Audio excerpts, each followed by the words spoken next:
ये जो नाक की सर्दी है बहुत जरूरी है। इसका मतलब नाक में सर्दी होने का मतलब होता है कि जो इन्फेक्शन आया है उसको हमारे नाक का जो टिश्यू है, जो म्यूकोसा है, उसने उस पर अटैक कर दिया है, उसको पकड़ लिया है और उसको बाहर निकाल रहा है, उसको अंदर नहीं जाने दे रहा है।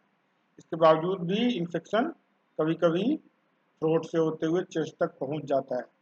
लेकिन खतरे की बात सबसे ज़्यादा तब होती है जब टीबी जैसे बीमारी के लिए या कोरोना की बीमारी के लिए नाक को पता ही नहीं चलता है, नाक को वो बाईपास कर जाता है, सीधा लंग में पहुंचता है।